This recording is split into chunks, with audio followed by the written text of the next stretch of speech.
8:04 en el territorio continental ecuatoriano, buscando la verdad y abogando por la unidad nacional en pro de la paz, la seguridad, porque este país recupere la seguridad, el sendero de la producción, la productividad, porque en algún momento haya un diálogo civilizado, un diálogo sin imposiciones, que este país necesita avanzar. Cierto es que este momento está focalizado en el norte del país, hay que destacarlo, un hecho que casi ha pasado inadvertido.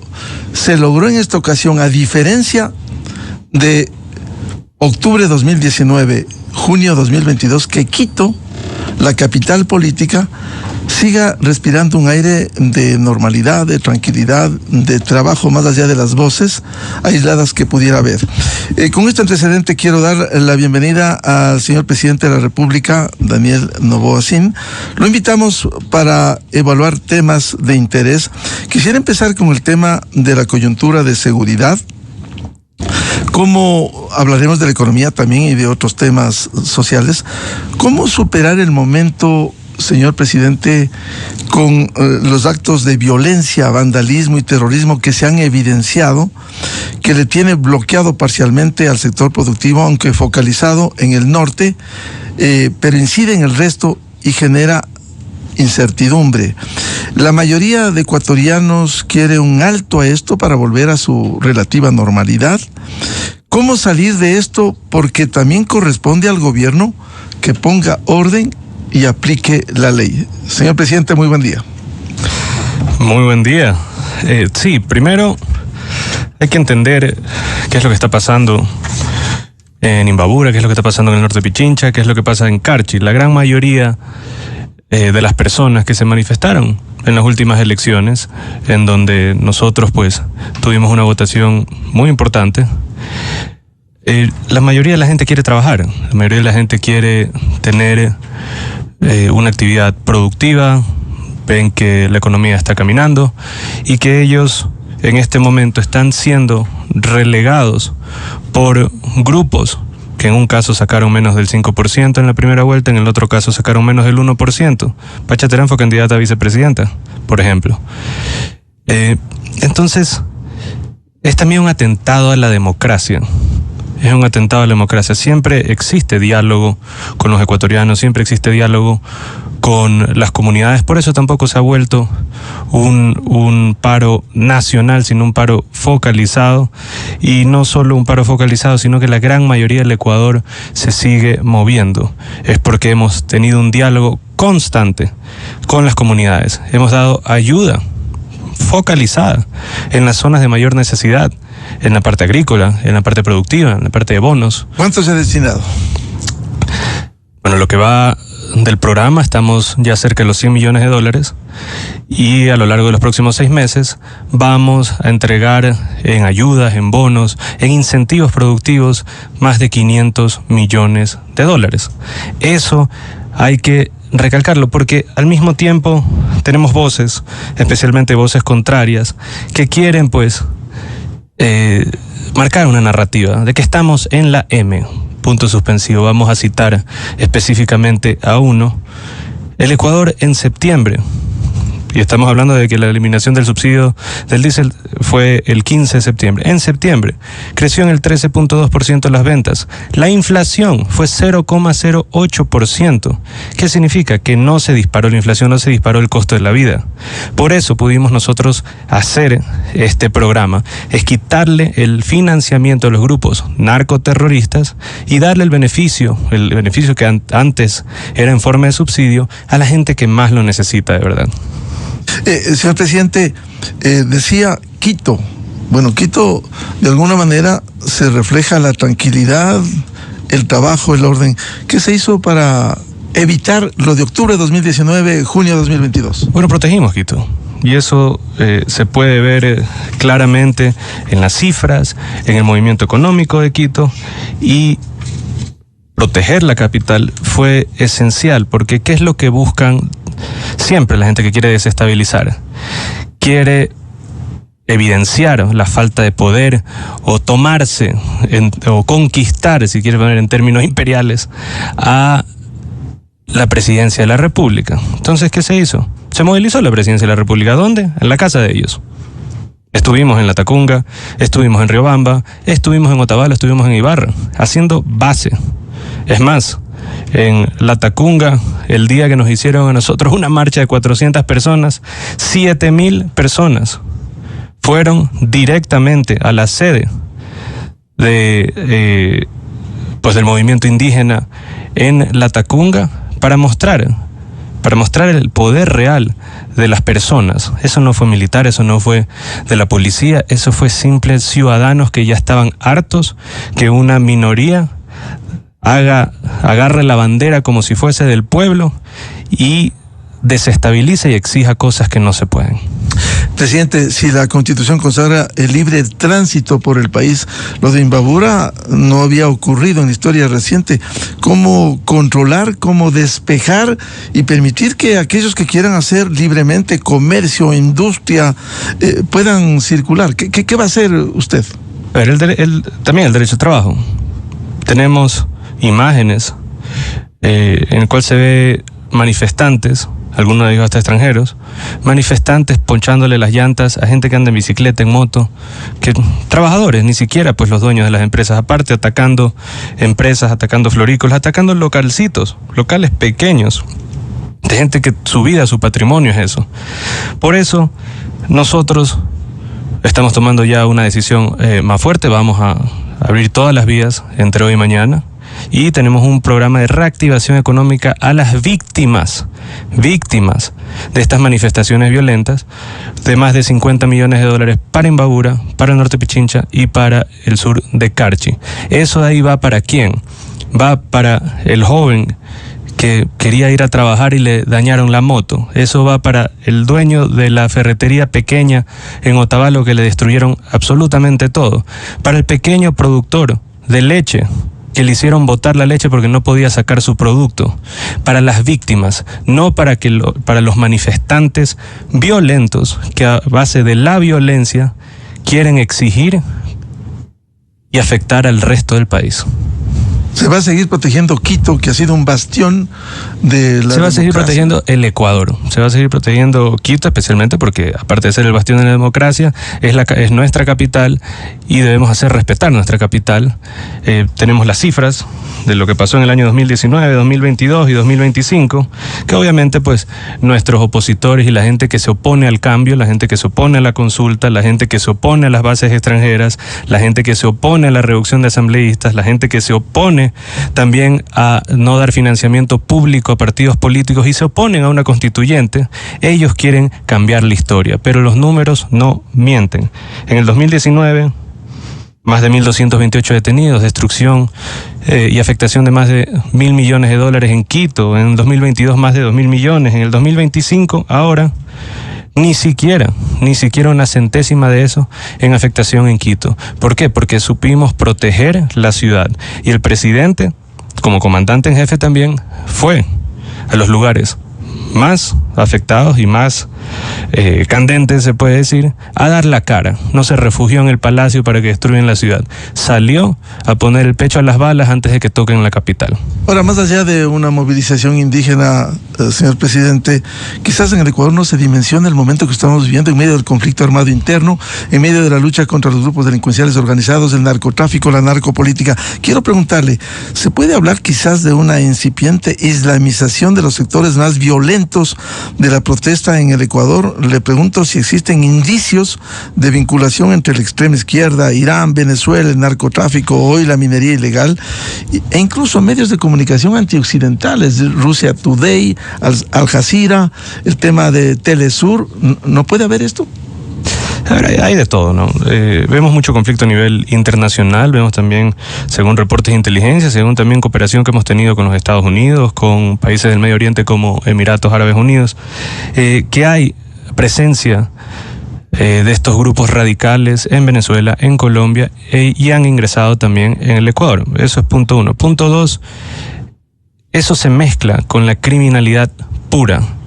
Nosotros no perseguimos a nadie políticamente, nosotros atacamos fuertemente la criminalidad, que durante años ha estado involucrada también con cierta parte de la clase política.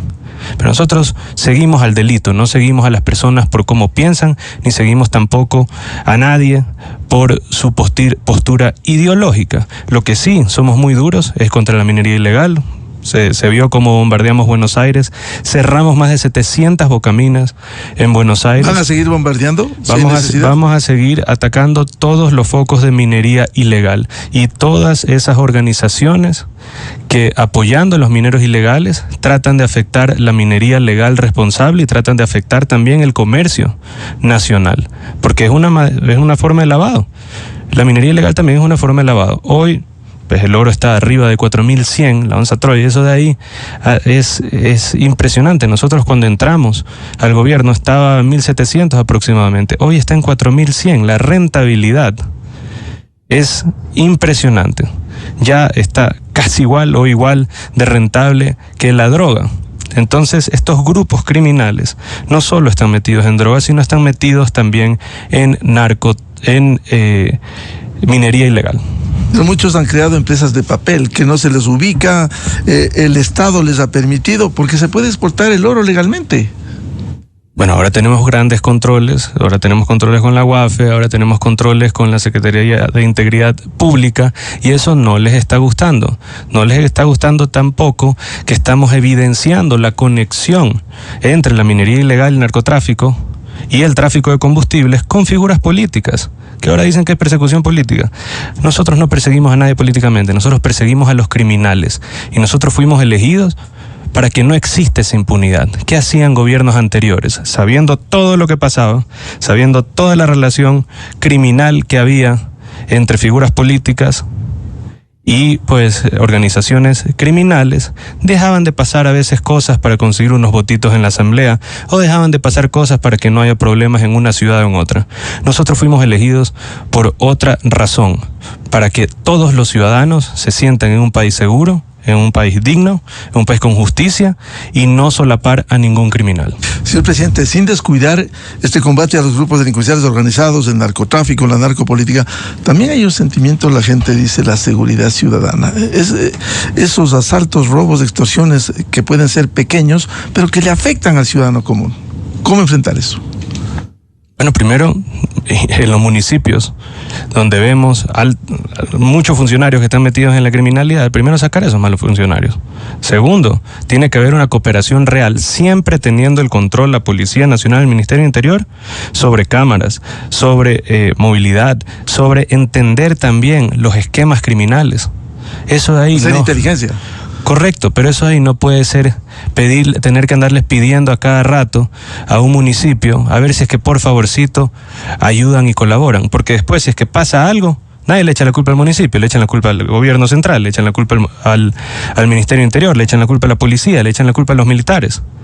Eso ahí es una forma muy cobarde también de hacer oposición política. Hagan oposición política con ideas, no hagan oposición política sesgando todo a tal punto de que la gente sienta que el gobierno central es el que afecta. Le doy otro ejemplo de cómo municipios tratan de tergiversar información. La tasa de la basura, de recolección de basura. ¿Qué es lo que hemos hecho nosotros? No estamos ni cobrando $1 más, ni subiendo la electricidad, ni subiendo nada. ¿Qué estamos diciendo? La tasa de recolección de basura, señor alcalde o municipio, cóbrala en su planilla del agua. ¿Por qué?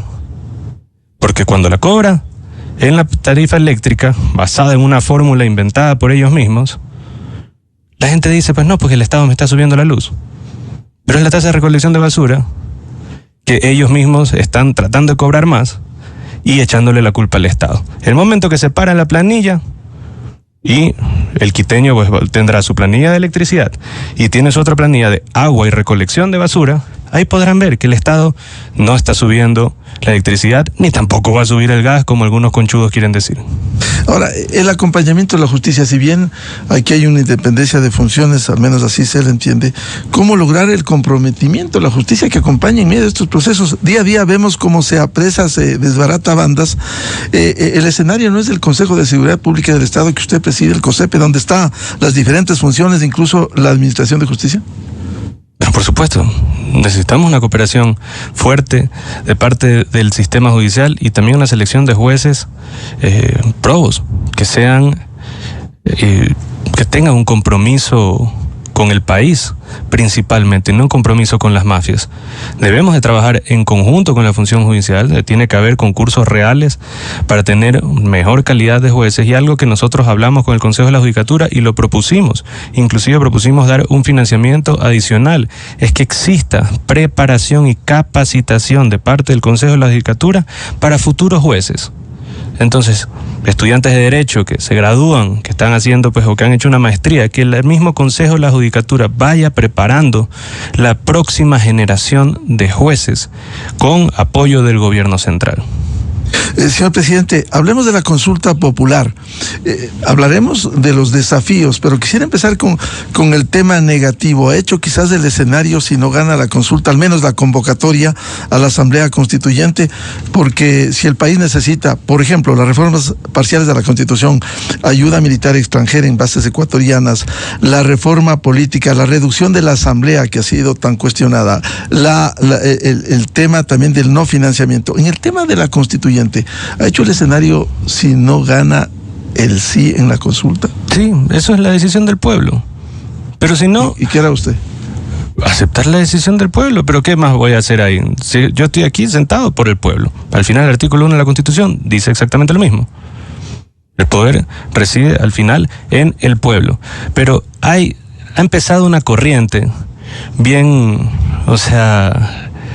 de las mismas figuras que les ha gustado tener poder político sin tener votos, que dicen, ¿sabe qué? Es mal momento para la constituyente, mejor en otro momento. ¿Por qué? Porque si es que salen a una elección, nadie vota por ellos, pues. Solamente por eso. Pero todos los temas coyunturales que estamos hablando, me está hablando de la parte judicial, me está hablando de estructura del Estado, me está hablando de corrupción, todo eso se lo combate con una constitución clara, una constitución que da prioridad a la gente que hace las cosas bien y no a la gente que hace las cosas mal. Pero no podemos seguir nosotros en ese miedo, como decía, de la clase política que ahora solo pierde elecciones, de decir, no hagamos elecciones porque capaz perdemos. Si no, nunca me hubiese lanzado yo. Imagínense, yo tenía el 2.4% en el año 2023 cuando empecé. ¿Y qué pasaba si es que perdía? Había un 95% de probabilidad de que pierdan. Yo tenía que hacer todo lo que esté en mi poder para cambiar el país. Señor presidente, hagamos el otro escenario. Si gana la constituyente, quedan grandes desafíos. La posibilidad, necesita una guía de propuestas firmes del gobierno, porque un elemento de incertidumbre puede afectar al propio crecimiento económico. ¿Puede explicar sus parámetros concretos, fundamentales, especialmente en el campo económico? De ganar, ¿qué cambio se haría? Pero para eso está la campaña para asambleístas constituyentes. Cada asambleísta constituyente va a presentar sus propuestas. Primero es una consulta. En la consulta es preguntarle al pueblo si desean cambiar una constitución correísta, garantista a los criminales. Esa es la primera. Si la mayoría contesta así, como dicen todas las encuestas, que más de 2/3 partes del Ecuador están a favor, ahí empieza la campaña de asambleístas constituyentes. Ahí empiezan las propuestas de qué es lo que cada partido y cada grupo propone. Porque no es... Pero usted como gobierno tendrá su proyecto para cambiar esto. Pero por supuesto que ¿Cuáles son los lineamientos básicos? Se los contaré el día que ganemos la consulta. El 16 de noviembre tenemos una llamada. Me comprometo. Bueno, la semana después, que ahí empezaremos inclusive con los candidatos a la Asamblea Constituyente, que yo no seré candidato, vendrán acá a explicar cada parte, en el área penal, en el área de atracción de inversiones, en el área de protección a la libertad de expresión. Todos esos puntos, todos esos detalles, se los va a hablar cuando sea la campaña de la Asamblea Constituyente. Ya. Ahora, además, lo que nosotros proponemos es una constitución que no se llene de contradicciones, ni tampoco códigos que se contradigan con la Constitución, que tengan 180 artículos máximo. Ahora, señor presidente, a propósito de la integración de la constituyente, ¿se puede comprometer a invitar? Porque ha habido malas experiencias, señor presidente. Montecristi fue una nefasta experiencia que la criticamos en su momento. Ni siquiera entendieron, por ejemplo, el tema de la seguridad social. Ahí pusieron los recursos provisionales que tuvieron que cambiar después cuando le dije al presidente de entonces, ¿cómo es posible que no entiendan, incluso un economista, recursos previsionales en el tema seguridad social, y pusieron provisionales, después rectificaron? Para evitar eso, ¿por qué no auspiciar, señor presidente? Y no solo a constitucionalistas, que es importante, hay respetables aquí, sino también a economistas. Se va a tratar, usted decía, el tema de las libertades, la libertad de expresión. ¿Por qué no invitar y patrocinar, además del movimiento político, a estos personajes que vayan a trabajar sin un signo político, a contribuir a una constitución que requiere el Ecuador, nuestros hijos, nuestros nietos, no una constitución hecha a la medida como fue Montecristi? No, yo estoy totalmente de acuerdo. En la lista de Pichincha son 7, si no me equivoco. La primera va a ser mujer. Lo invito a usted a que sea el segundo candidato de ADN para Pichincha. De esa manera vamos a darle mucho mayor peso a esa asamblea constituyente y seguro va a entrar. Y el resto, más allá de quien ha hecho comunicación más de 40 años... Pero usted está diciendo gente proba, gente que tiene experiencia, gente que ha vivido la misma creación pues de la Constitución pasada. Usted es el perfecto ejemplo. Sería el segundo. O porque tiene que haber alternativa. Mujer, hombre, mujer, hombre. Primero va a ser mujer, el segundo por Pichincha sería usted. No se me ocurre un mejor nombre. Lo invito. Señor presidente, y por ejemplo, economistas, voy a citar el caso de un reconocido economista catedrático de la San Francisco, Pablo Lucio Paredes. Lo invitaron, fue a Montecristi, expuso, no le atendieron nada. Así pasa en la democracia. Hay veces que no le atienden a uno, hay veces que no le aceptan, a veces que la mayoría 100 votos de 137 a veces que la mayoría de la asamblea pues decide otra cosa. Eso es la democracia. Ya. Eso es la democracia. Usted me está hablando de que uno no le hacen caso, no le atienden. Es como que pues claro, la pregunta sería, ¿para qué se presta a una persona si es que no le van a hacer caso? O sea, que entonces, si va a contribuir con el país. Bueno, si es que cree que nadie le va a hacer caso, yo le haría caso. Yo sí creo que usted tiene una opinión valiosa. Pero al final del día es la democracia. ¿Qué pasa si el día de mañana pues la mitad más uno de la asamblea decide que no le gusta su propuesta? No pasa. Pero es la democracia. No significa de que uno no lo escuche, otro no lo escuche. En ese momento la mayoría decidió otra cosa. Eso es la asamblea constituyente, esa es la democracia. Al final del día no es un sistema perfecto, pero es el mejor sistema que tenemos. Señor presidente, en otros temas para la constituyente, que usted dice se hablará luego de la consulta popular, ¿qué medidas se podrían adoptar? Porque ha habido una distorsión en el Ecuador, señor presidente, el uso del derecho a la resistencia, artículo 98, porque ahí no está escrito. En derecho público hay que aplicar lo que está escrito. Por ejemplo, el vandalismo, los actos terroristas, ¿cómo manteniendo el derecho a la resistencia no generar distorsiones como vive el Ecuador? ¿Verdad? Hay que ser firme también en la ley. Existe un código penal, existe la Constitución, existen también otros derechos. Cuando un derecho se contrapone a otro derecho, pues es nulo. Entonces, si es que el derecho a la resistencia, derecho a la protesta, por supuesto, derecho a ser violento, no gracias. Ahí se va a la cárcel. Derecho a la resistencia, puedes resistir. Derecho a la protesta, puedes protestar todo lo que quieras. Siendo una minoría, puedes protestar, siempre puedes protestar. Pero de eso, a que vayas, a que le claves una punta de una lanza en el pie a una chica que estaba yendo a trabajar o que estaba yendo a estudiar, o que destruyan un local que lleva ya 3 generaciones siendo una tienda y le destruyes el patrimonio a una familia, o a un pequeño productor de leche, vas y le haces botar toda su leche, eso de ahí afecta también los derechos de muchas personas, en este caso la mayoría. Ahora, señor presidente, no todos los males ha estado en la Constitución del 2008. No, aquí tengo la Constitución del 98, donde se creó la justicia indígena. ¿Cómo es posible que haya una distorsión, casi imponer un Estado dentro de otro Estado, cuando la justicia indígena, el concepto es para resolver los problemas en sus territorios? Entra la policía a hacer una tarea y los secuestra. Y de las personas que son parte de esa misma comunidad. Sí. Yo no estoy de acuerdo con esa parte tampoco. Eso de ahí también hay que aclarar. Porque no es que está mal escrito, pues, o que el concepto está mal, simplemente hay que dejarlo bien claro. Claro, es que se generan distorsiones. Por ejemplo, el tema de los territorios ancestrales, respetuosos, pero se ha hecho uso de eso.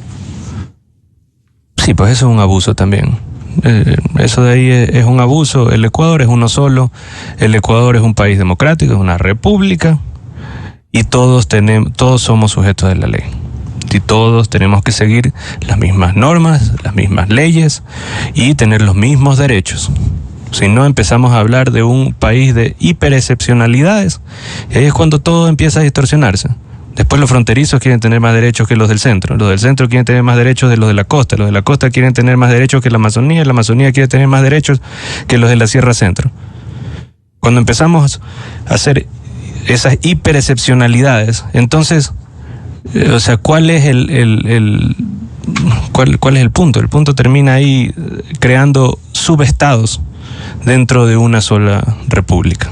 Señor presidente, tema económico, más allá de lo que usted ya citó, logros económicos, ¿cómo generar un clima propicio para atraer inversiones, dotar de seguridad jurídica, reducir aún más el riesgo país hasta alcanzar reformas legales para permitir inversiones delegadas, porque aquí mucho se habla de privatización, no, delegadas hoy en los sectores estratégicos? Pero es el ejemplo, 8 presidentes, 4 en la cárcel y sigue funcionando la institucionalidad. ¿Cómo lograr eso basado en un crecimiento económico? A ver, ya que estamos hablando de comparaciones o comparaciones regionales, porque siempre agarran a Perú como el ejemplo perfecto, acaban de votar a una presidenta, quieren votar a un siguiente. El Ecuador este año está creciendo más que Perú. ¿Quiere hablar de desarrollo económico? Hablemos de desarrollo económico. El Ecuador ya, de lo que va del año, ha crecido en un 4%, punto 1. Punto 2, está en récord en ventas. Solo septiembre creció 13.2%. En lo que va del año, cerca del 9% de crecimiento en ventas. Récord depósitos. Yo recibí este país con 43.800 millones en la banca. Hoy hay 58.000 millones de dólares en la banca nacional.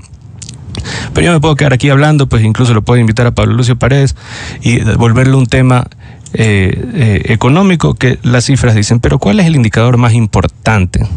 El indicador más importante de todos. Porque no, somos una democracia. Desde el año 2018 no hemos tenido unos índices tan bajos de pobreza como ahora.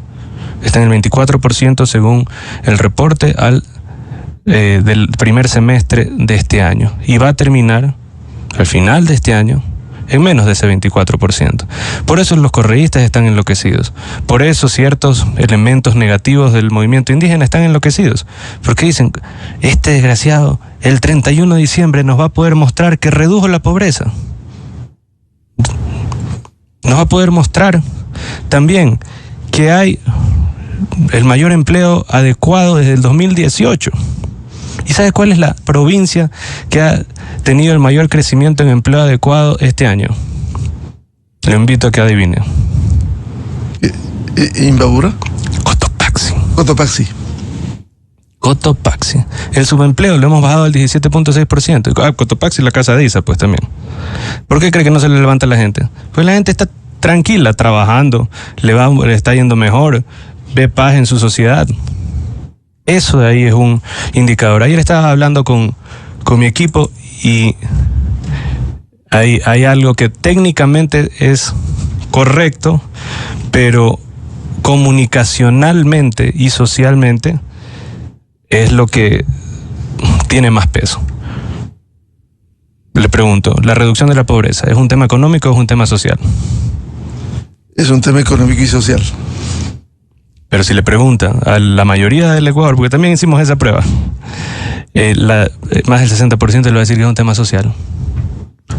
Porque reducir la pobreza significa reducir la inequidad, significa darle mayor dignidad a la mayor cantidad de personas. Eso es la reducción de la pobreza y la reducción de la pobreza extrema. Y hemos reducido la pobreza a tal punto, hoy, que estamos en los mejores números desde el 2018. La mayor generación de empleo adecuado desde el 2018 también. Estamos con un crecimiento y vamos a terminar con un crecimiento arriba del 4% este año. Y con un petróleo desastroso, a la mitad de valor de lo que tuvo el gobierno de Lasso, por ejemplo. Pero es porque hemos tomado las medidas necesarias para darle mayor dignidad, darle mayor justicia y darle mayor paz a este país. Ahora, a propósito de los temas sociales, señor presidente, ¿cómo mejorar y agilizar la atención en el sector de la salud tan fundamental y la dotación oportuna de medicamentos e insumos? Bueno, nos ha tocado tomar decisiones muy duras en el Comité de Salud, en el cual está la vicepresidenta. Estamos ya con un plan de entrega de medicinas eficientes, de manejos de inventario y de sistemas. Antes eran botines los hospitales. Y ahora estamos teniendo lucha inclusive con el crimen organizado en muchos hospitales. ¿Cómo se va a solucionar?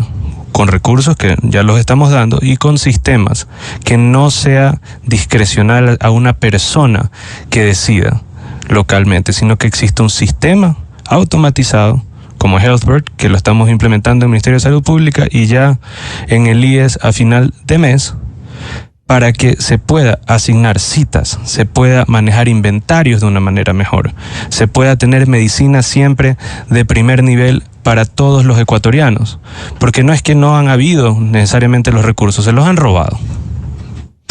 Señor presidente, ¿usted va a reducir el gasto? ¿Cómo va a enfrentar los impuestos? Porque aquí hay que financiar, hay un alto déficit. ¿Cómo lo va a hacer? Un déficit fiscal alto. Bueno, primero tenemos que refinanciar deuda, porque tenemos obligaciones como país. Hemos logrado un plan de refinanciamiento de deuda, número 1. Número 2, estamos incrementando, no subiendo los impuestos, porque no se están subiendo los impuestos, pero incrementando la recaudación de una manera más eficiente, tener recaudación más eficiente. Y la reducción del gasto, pues, la eliminación del subsidio al diésel es un gasto público. Son mil y pico de millones de dólares que iban a manos de delincuentes. Ahora, muchos de esos beneficios van a ir a manos de personas que quieren mejorar, que quieren ser más productivos, quieren generar desarrollo económico, reducir la pobreza y que no exista inequidad. Señor presidente, 2 preguntas finales en este diálogo. Le agradece a la revista de Opinión y Democracia. El 1, Seguro Social Ecuatoriano, que ya usted se refirió en el tema de salud. El sistema de pensiones está descapitalizado y con liquidez medida. Se podrá proponer reformas para lograr que no reviente la situación en algún momento. Lo más importante nos será lanzar otro diálogo sobre el tema específico de la reforma al seguro social, cómo impulsar también una reforma que permita que el sistema mejore, que gane liquidez, porque este momento, usted en la ocasión anterior decía, señor presidente, que es importante incorporar a nuevos afiliados. Sí, es evidente que hay que incorporar, pero los nuevos afiliados arrastran un déficit actuarial que con el tiempo y a la larga recibe mucho más de lo que aporta. Sí, primero, inconsistencias y zonas grises hay que eliminarlas. El Seguro Social no debe ser un prestador de salud, eso debería ser el Ministerio de Salud Pública, número 1.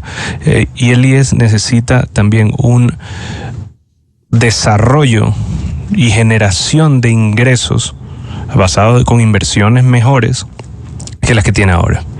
Vemos Seguro Social, vemos fondos de pensiones en todo el mundo, cómo se maneja de una manera mucho más eficiente la recaudación, no solo de sus aportaciones, sino la manera en que se invierte ese dinero. ¿Cómo se invierte ese dinero? Eso es sumamente importante dentro del Seguro Social.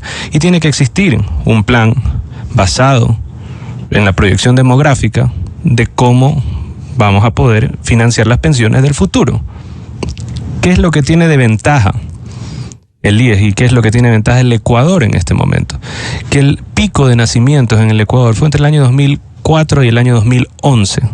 Entonces, no es un problema, no va a ser un problema de pensiones de jubilación mañana ni pasado mañana, sino que debemos de generar, aprovechar y darle empleo, darle desarrollo a toda esta generación de jóvenes que hoy en día tienen pues entre 12, 13 años hasta hasta 22 y que ellos puedan, con sus aportaciones y con mayor eficiencia en generación de empleo, poder sostener un sistema. Claro, darle sostenibilidad. Exacto. Hay que cambiar el modelo. Cambios a la ley. ¿Va a preocuparse de eso?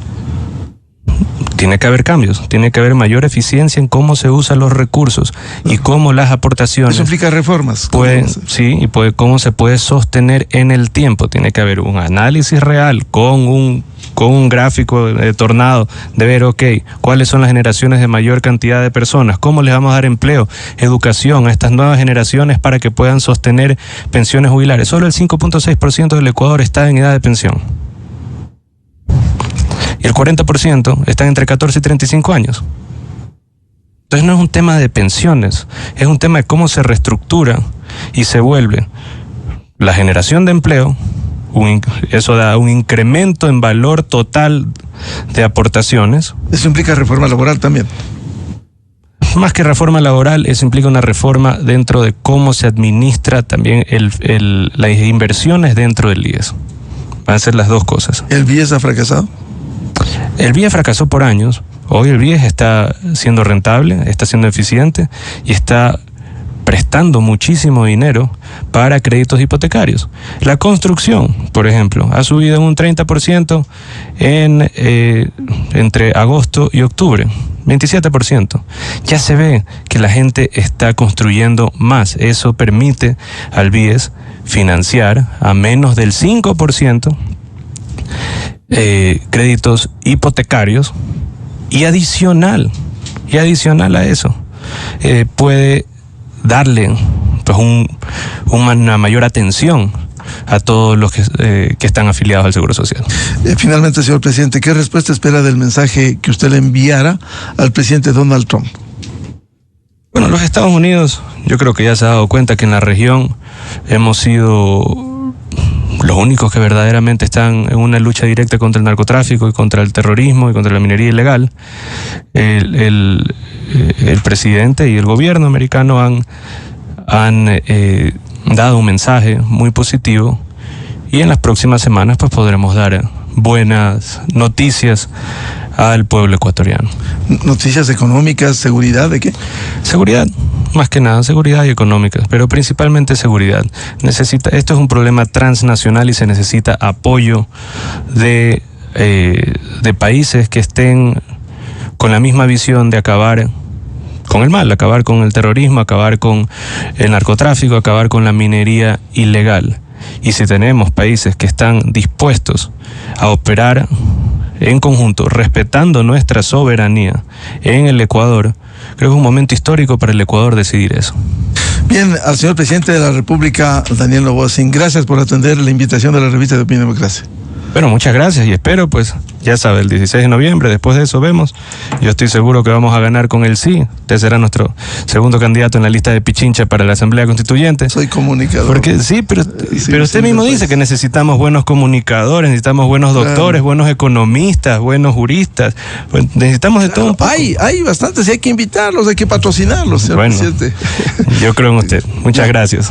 Muchas gracias. 8:43, vamos a una pausa y volvemos. Diálogo previsto con el constitucionalista doctor Ismael Quintana. Análisis de la consulta popular.